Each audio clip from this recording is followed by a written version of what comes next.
Hello दोस्तों, केना छी अहाँ सब? अहाँ सबके स्वागत करै छी नया ब्लॉग में। तो चलू आइ के ब्लॉग में अहाँ सबके देखाबऽ जा रहल छी मकर संक्रांति स्पेशल मुरही के लाइव बनाबो के एकदम आसान तरीका और देसी तरीका।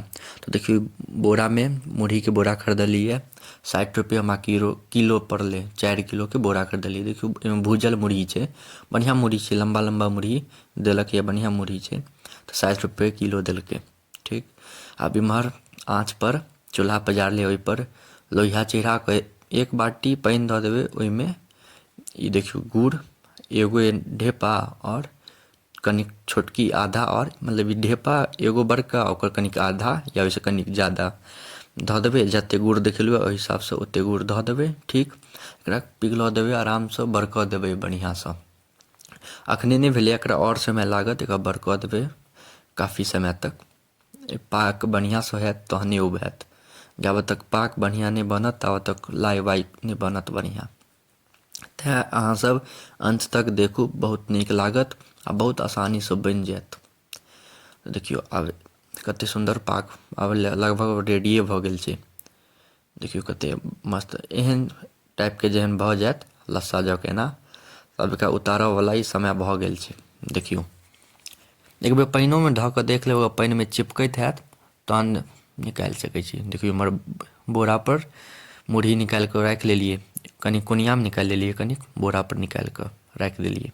ठीक, आब देखियौ आब ई भऽ गेलै। आब एकरा चूल्हापर सँ अपनासँ उतारि लेब। ठीक, किएकि चूल्हापर तऽ मुरही नहि ने खसायल हेतै, तेँ चूल्हापर सँ एकरा पहिले उतारि लेब। ठीक, 2-3 बेर लारि देबै। आब जे कोनियामे धेने रहू मुरही, ओकरा एहिमे खसा देबै, मतलब कनिक मुरही खसा लेबै एहिमे। ठीक, आ बढ़िआँसँ एकर मुरहीके लारि चारि लेब, जे गुड़ छै ने से सब मुरहीमे लागि जाए। आ एकरा इएह बर्तनमे नहि राखब, पहिले तऽ बढ़िआँसँ लारि चारि लेब। देखियौ जे हर मुरहीमे गुड़ बढ़िआँसँ लागि जाए। ओहिके बाद लगलाके बाद फेर कोनो दोसर बर्तनपर एगो बोरा बिछा लेब या चट्टी, ओहिपर उझिल लेब। किएकि एहिमे जे रहत तहन ओ सटि जाएत, ठण्डा हैत ने तऽ पूरा सटि जाएत, करकर भऽ जाएत, चिपकि जाएत। तेँ दोसर बर्तनमे निकालि लेब तऽ आसानी रहत। ओना तऽ गुड़के गिरेबै तऽ नहि ने गिरतै, आ मुरही लगा कऽ गिरा देबै तऽ गिर जेतै। सबके बढ़िआँसँ गिरा लेब। ओहिके बाद फेर ई की कहै छै, मुरहीके बढ़िआँसँ सानि लेब। निछोमे कनिक धेने रहबै या ऊपरसँ अहाँ धऽ सकै छी। ई 1-1.5 किलो मुरही छै। ठीक, आब एकरा बढ़िआँसँ सानि लेब, एकदम बढ़िआँसँ, लेकिन जल्दी जल्दी सानब, लेकिन सावधानीसँ। किएकि गरम रहै छै तऽ हाथो जरऽके, मतलब हाथो पाकऽके सम्भावना रहैए। तऽ बगलमे पानि लऽ लेब, पानि छू छू कऽ पानि लगा लेब हाथमे, तहन ई सानब। एहिमे 2 आदमीके जरूरत पड़ै छै, तऽ 2 आदमी बैसब। एक आदमी लोहियामे सँ निकालै छै आ एक आदमी एना सानलक बढ़िआँसँ। तऽ ओकरा सना जाएत, एना आरामसँ ठोपि देबै जे सब अन्दरमे रहै, मतलब सुखाइ नहि, टाँट नहि होइ। लेकिन एकरा जल्दी मुरहीवला कनि जल्दी बनाएल जाइ छै, किएकि तुरन्ते सुखा जाएत, कड़क भऽ जाएत तऽ जल्दी नहि बन्हाएत। देखियौ एना बढ़िआँसँ मिल जाएत। ओहिके बाद एना जे हिसाबसँ देखाबै छी ओहि हिसाबसँ बान्हि लेब। देखियौ एहि हिसाबसँ एकदम टाइट टाइट सब बनबै तऽ खुलत नहि मुँह बाबत नहि। देखियौ एकदम टाइट टाइटसँ चबबै ने, गोल बनेबै आ कनिक जल्दी जल्दी बनेबै। देखियौ कतेक सुन्दर बनलै। तऽ कनि टाइटसँ बनेबै आ जोर जोरसँ बनेबै, आ जल्दी जल्दी बनेबै ने तऽ नहि हैत, नहि मुँह बाबत।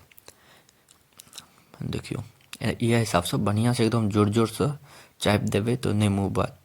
सबके रहै छै शिकायत जे मुँह बाबि दै छै, भकड़ि जाइ छै, तऽ ओसब नहि हैत। खाली अहाँसब जोरसँ दबबै। अगर तैओ भकड़ैए तऽ ऊपरसँ अहाँ सुखल मुरही दऽ सकै छी, या एकरा बर्तनके हिला सकै छी, ओहिसँ नहि मुँह बाबतै। देखियौ नहि ने मुँह बाबि रहल छै। आब देखियौ एतेक बनि गेलैए, आओरो बनि रहल छै। देखै छियै कतेक सुन्दर बनलैए, कतेक मस्त लागि रहल छै। खाइमे जे नीक लागत, 1 नम्बर लागत।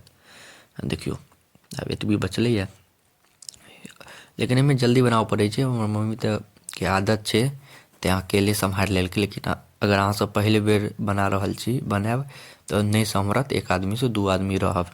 ठीक छै, आब देखियौ ई 1 किलोके बनि कऽ रेडी भऽ गेल छै। ई 1 किलो 1.5 किलो जे देखेने रहू ओकर ई रेडी बनि गेलै मुरहीके लाइ, एकदम बनि कऽ रेडी। आब जतेक बनाबऽके छलै से बनि कऽ रेडी भऽ गेल छै। देखियौ एकदम मस्त बनलै। लाइटपर कनिक उज्जर उज्जर देखा रहल छै, आँखिसँ देखबै एकदम लाल। पता नहि ओ लाइटपर बहुत उज्जर देखा रहल छै। एकदम लाल बनले अहाँ सब बनाएब, अहाँ सब घर पे एक बेर जरूर ट्राई करब, एक नंबर लागत। अहाँ सबके एते देर तक देखऽ के लिए धन्यवाद। नीक लागे तो लाइक कमेंट शेयर सब्सक्राइब जरूर करब। मिलै छी अगला ब्लॉग में।